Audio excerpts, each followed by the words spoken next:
Das passiert, wenn man dumm ist und sich am Motorroller verbrennt. Yes.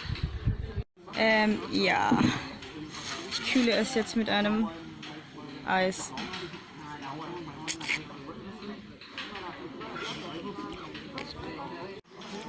Power Smoothie und Rainbow, right? Yes.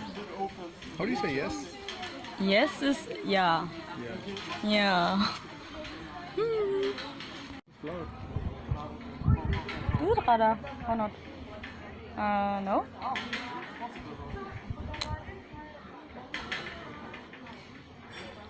Does it resemble anything?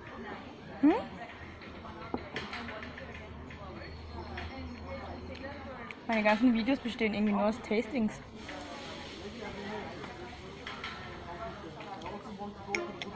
Eat it. Asian. What did I search for? So, to tell a bit more what we're doing, we basically identified 3 really simple steps that that can help us start walking this path back to the arms of well-being, a renaissance of well-being, if you like. And it starts with the soil. So if we look over here,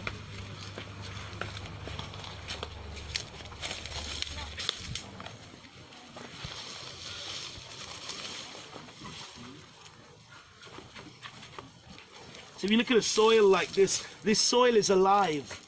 There are millions of microorganisms, molds, bacteria, insects, earthworms, fungi, small animals.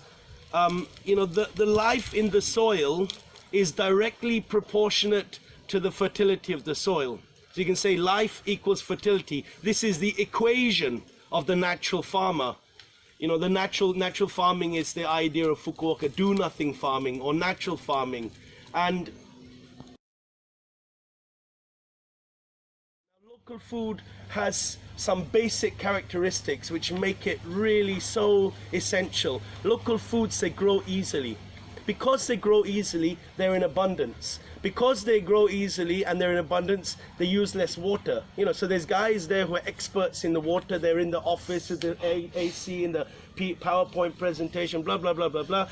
And, they're not thinking about what we're growing, though. They're experts in their field, and I'm an expert in my field. I'm an expert in permaculture, and I'm an expert in this. And, there starts the mechanistic sort of paradigm, the Descartesian way of sort of looking at everything separately.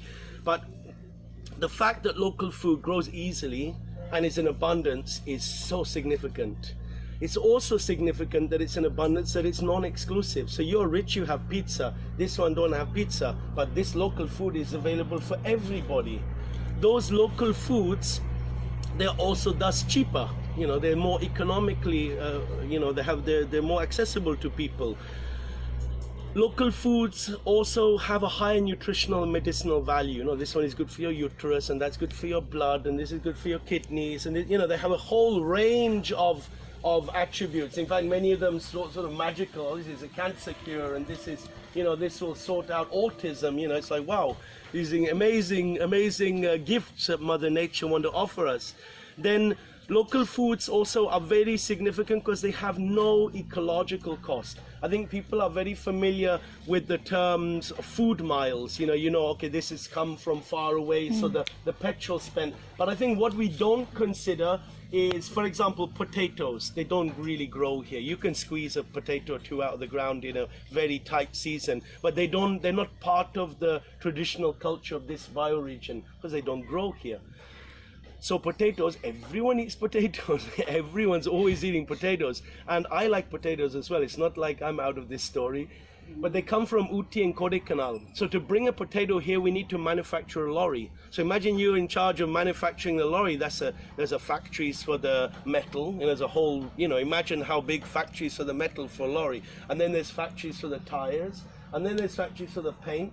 Factories for the plastic. Factories for the electronics. Not to forget the mafia of the petroleum industry. There's kilometers of factories polluting the earth so we can sit and eat potato chips, which I also do. I'm not trying to put myself above anyone else. It's a very complex thing,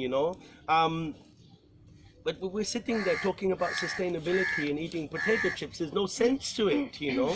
There's no logic to it.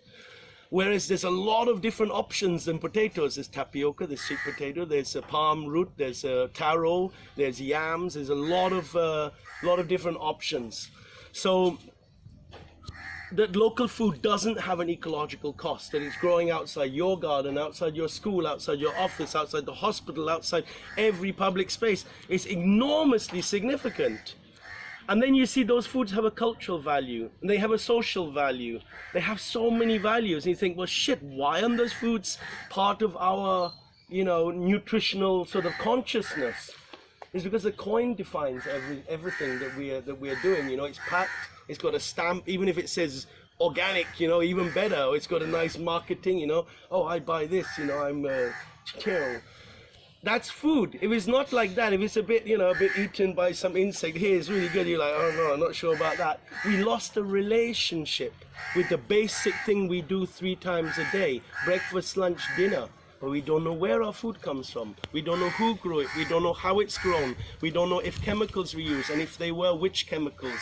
If chemicals we use, how much chemical. We don't know how it's stored, processed, packed, and transported every day. Tomorrow, next day, next day, next day, next day. Our society, whether it's the most alternative or the most sort of urban, is based on a industrialized agriculture, which is killing Mother Earth. Wir waren jetzt gerade hier bei der Solitude Farm und haben eine kostenlose Führung bekommen, weil da ist jetzt gerade ein Workshop, der 3 Tage lang geht, der aber leider nicht in unserem Budget ist. Und die Führung war über Permakultur und dass man halt eben zurück zur Natur finden soll durchs Essen. Und ja, ich habe euch ja die Tour am Anfang eingefügt als Intro sozusagen. Ich fand es auf jeden Fall sehr inspirierend und Krishna ist wirklich ein cooler Typ, hat eine coole Energie. Und ja, heute ist Tag 3 in Auroville und ich weiß gar nicht, was alles noch passiert, aber bleibt einfach dran, dann werden wir es herausfinden zusammen.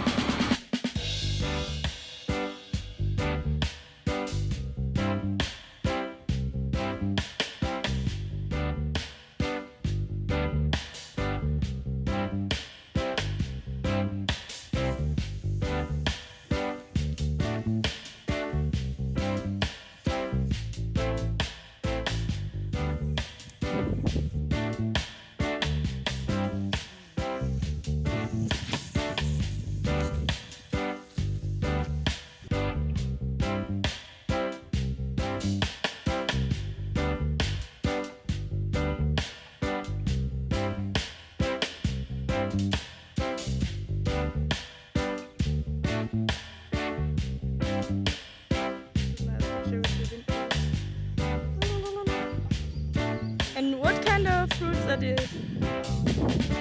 Oh, you don't know. But schaut euch an, Leute, das sind Früchte. Wow! Ja, hier sind überall Früchte, weil wir sind in einem Botanischen Garten und mit viel Vegetation. Ja, sehr schön jedenfalls. Okay. Ihr habt's gehört. Okay.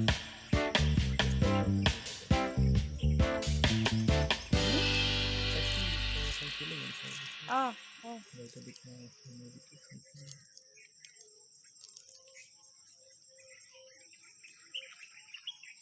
Ja, more. The Okay. filling. Ja, in the middle. Hier, da ist die Füllung. Füllung. So, dann haben wir hier, was ist das? Mysore Pak. Mysore Pak. Bisschen wie Zuckerwatte. Und das? It's Badshah. Badshah, like Badshah. Ich hoffe mal für euch, dass ihr ihn gehört habt. Wenn nicht, dann blende ich es euch einfach ein.